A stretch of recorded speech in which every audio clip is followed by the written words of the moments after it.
الحمد للہ رب العالمین والصلاة والسلام علی سید المرسلین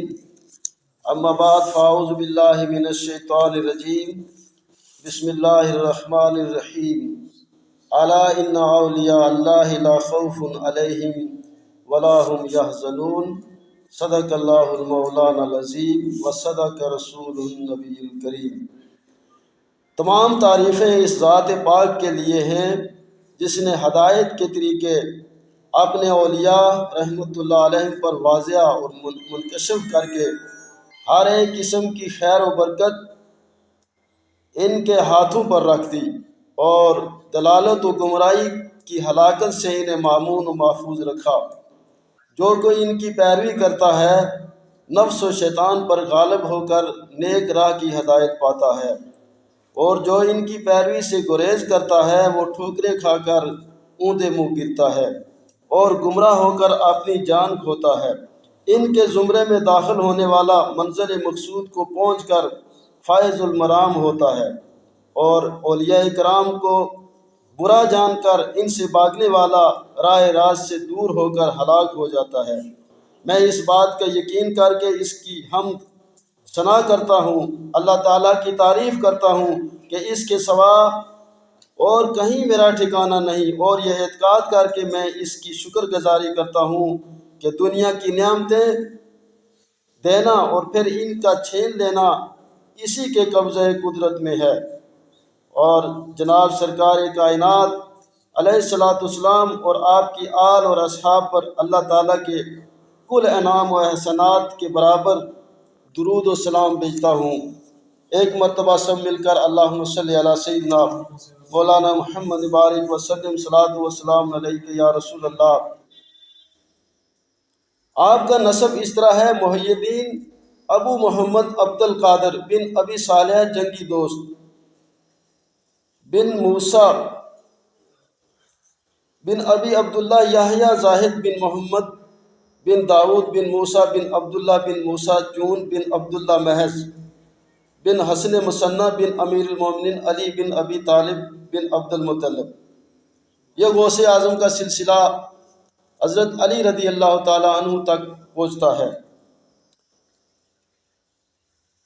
آپ کے والد ماجد حافظ ذہبی و حافظ ابن رجب نے بیان کیا ہے کہ آپ یعنی حضرت شیخ عبد القادر جیلانی رحمۃ اللہ علیہ کے والد ماجد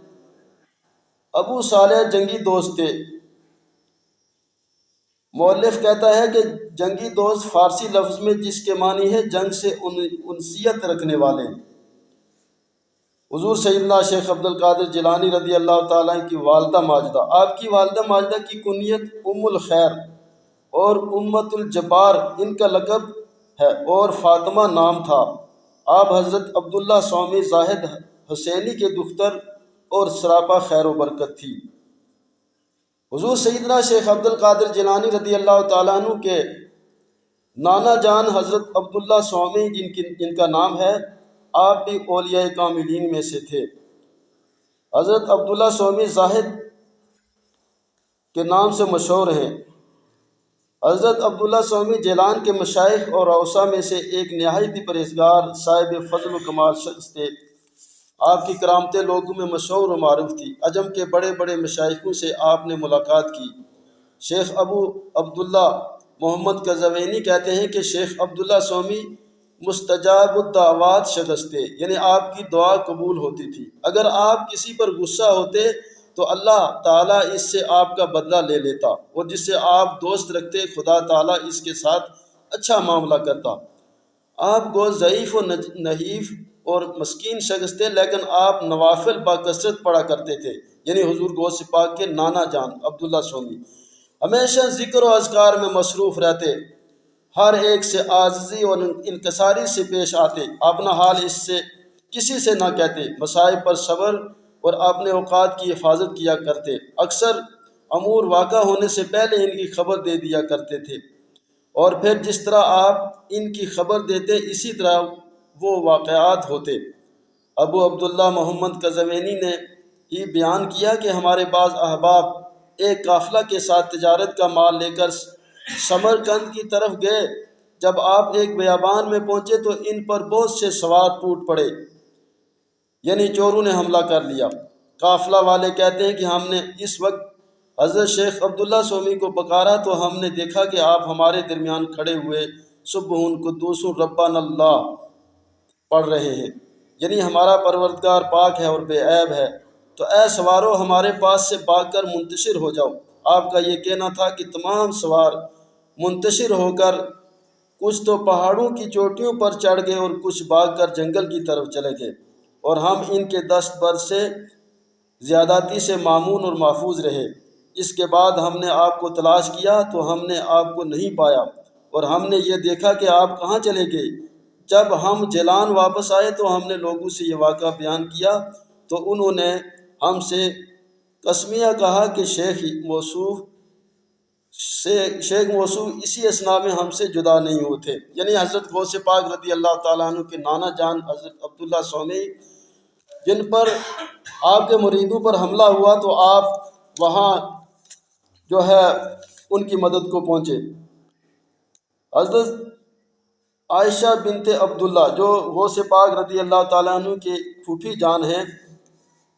شیخ ابوالعباس احمد اور صالحہ مطبقی نے بیان کیا کہ ایک دفعہ جیلان میں خشک سالی ہو گئی، لوگوں نے ہر چند دعائیں مانگی، نماز استسقاء بھی پڑھی مگر بارش نہ ہوئی۔ لوگ آپ کی پھوپھی صاحبہ کی خدمت میں حاضر ہو کر آپ سے دعائے استسقاء کے خواستگار ہوئے، اور آپ نے نیک بخت اور صالحہ بیوی تھی اور آپ کی کرامات سب پر ظاہر تھی۔ آپ کی کنیت ام محمد تھی اور آپ کا نام عائشہ، آپ کے والد ماجد کا نام عبداللہ تھا۔ آپ نے لوگوں کے حسب خواہش اپنے دروازے کی چوکھٹ سے باہر ہو کر زمین جھاڑ دی اور جناب باری کی بارگاہ میں عرض کرنے لگیں کہ اے پروردگار، میں نے زمین کو جھاڑ کر صاف کر دیا، تو اس پر چھڑکاؤ کر دے۔ آپ کے اس کہنے کی تھوڑی بھی دیر نہیں گزری تھی کہ آسمان سے موسلا دار پانی گرنے لگا، اور یہ لوگ پانی میں بھیگتے ہوئے اپنے گھروں کو واپس گئے۔ یعنی غوث پاک رضی اللہ تعالیٰ عنہ پھوپھی جان کی یہ کرامت تھی کہ بارش نہیں ہو رہی تھی تو آپ اپنے مکان سے نکلی اور زمین پر جھاڑو دینے لگی۔ جھاڑو دے کر باری تعالیٰ میں عرض کیا، باری تعالیٰ میں نے زمین کو جھاڑو دے دیا، آپ اس پہ چھڑکاؤ کر دے۔ تو آپ کا یہ کہنا تھا کہ بارش برسنے لگی، آپ کی یہ کرامت ظاہر ہوگی۔ تاریخ اور مقام حضور غوث پاک رضی اللہ تعالیٰ عنہ 470 ہجری میں پیدا ہوئے۔ آپ کے صاحبزادے حضرت عبدالرزاق فرماتے ہیں کہ میں نے اپنے والد ماجد سے آپ کا مقام پیدائش پوچھا تو آپ نے فرمایا، مجھے اس کا حال ٹھیک طور سے معلوم نہیں، مگر ہاں مجھے اپنا بغداد آنا یاد ہے۔ جس سال تمیمی کا انتقال ہوا اسی سال میں بغداد میں آیا۔ اس وقت میری 18 برس کی عمر تھی اور تمیمی نے 488 میں وفات پائی۔ علامہ شیخ شمس الدین بن ناصر الدین محدث دمشقی نے بیان کیا کہ آپ کی ولادت باسعادت مقام گیلان 470 میں واقع ہوئی۔ اس کے بعد انہوں نے بیان کیا کہ گیل 2 مقام کا نام ہے، یعنی گیلانی اور جیلانی۔ علامہ یحییٰ رحمۃ اللہ علیہ اپنی کتاب میں بہجت الاسرار کے حوالے سے نقل کرتے ہیں، شیخ ابو الفضل احمد بن شافی کا قول نقل کرتے ہوئے بیان کیا کہ حضرت شیخ عبد القادر جیلانی کی ولادت باسعادت 471 ہجری میں بمقام نیک جو کہ بلاد جیلان سے متعلق ہے، ایک قصبہ کا نام ہے، اور جیلان طبرستان کے قریب ایک چھوٹے سے حصے کا نام ہے جو شہروں اور بستیوں پر مشتمل ہے۔ تو غوث اعظم رضی اللہ تعالیٰ عنہ کی ولادت کے بارے میں 2 روایتیں ہیں، ایک ہی 470 اور ایک روایت ہے 471 میں۔ آپ کی وفات، آپ نے اپنی عمر بے بہا ایک بہت بڑا حصہ شہر بغداد میں گزارا، اور وہیں پر شنبہ کی رات یعنی ہفتہ کی رات کو ربیع الثانی کی 10 تاریخ کو 561 میں وفات پائی، اور دوسری شام کو اپنے مدرسے میں جو بغداد کے محلہ باب الاشجع میں واقع تھا مدفون ہوئے۔ ابن جوزی کے نواسے علامہ شمس الدین ابو مظفر یوسف رحمۃ اللہ علیہ نے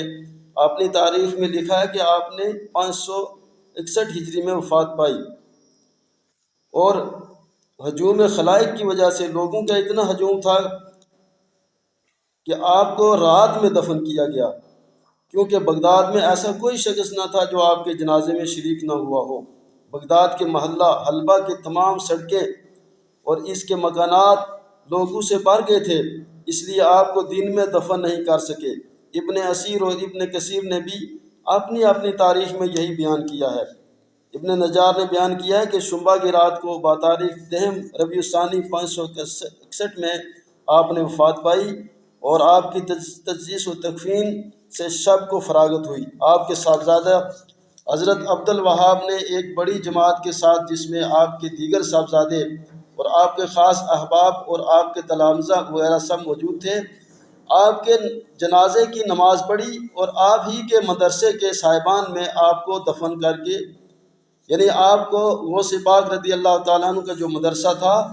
اسی مدرسے کے سائے میں آپ کو دفنایا گیا۔ آپ کو دفن کر کے دن نکلنے تک مدرسہ کا دروازہ بند رکھا، پھر جب دروازہ کھلا تو آپ کے مزار پر لوگ نماز پڑھنے اور زیارت کرنے کے لیے بکثرت آنے لگے، جس طرح سے جمعہ یا عید کے کو لوگ آیا کرتے ہیں۔ غوث پاک رضی اللہ تعالیٰ عنہ کی ولادت جو ہے وہ رمضان المبارک کی 1 تاریخ کو ہی۔ آپ کی والدہ ماجدہ فرمایا کرتی تھی کہ میرے فرزند ارجمند عبد القادر جب پیدا ہوئے تو رمضان کے دنوں میں دودھ نہیں پیتے تھے، پھر 29 ماہ رمضان کو جب مطلع صاف نہ تھا، یعنی ابر آلود تھا، بدلی کی وجہ سے لوگ چاند نہ دیکھ سکے، تو صبح کو لوگ میرے پاس پوچھنے آئے کہ آپ کے صاحبزادے عبد القادر نے دودھ پیا یا نہیں۔ میں نے انہیں کہلا بھیجا کہ نہیں پیا، جس سے انہیں معلوم ہوا کہ آج رمضان کا دن ہے۔ جیلان کے تمام شہروں میں اس بات کی شہرت ہو گئی تھی کہ شرفائے جیلان میں ایک لڑکا پیدا ہوا ہے جو رمضان میں دودھ نہیں پیتا۔ آپ کی والدہ ماجدہ جب حاملہ ہوئی تو کہتی ہیں کہ اس وقت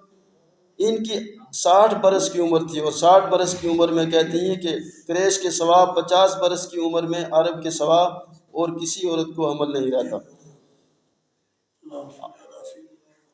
تو غوث پاک رضی اللہ تعالیٰ عنہ جو آپ کا بچپن جو گزرا تھا، کسی بچوں کے ساتھ آپ کھیلتے نہیں تھے۔ آپ نے یہ بھی فرمایا کہ جب میں اپنے گھر پر چھوٹا تھا کبھی بچوں کے ساتھ کھیلنے کا قصد کرتا تو مجھے کوئی پکار کر کہتا آؤ تم میرے پاس آ جاؤ، تو میں گھبرا کر بھاگ جاتا اور والدہ ماجدہ کی آغوش میں چھپ رہتا۔ اب میں یہ آواز خلوت میں نہیں سنتا۔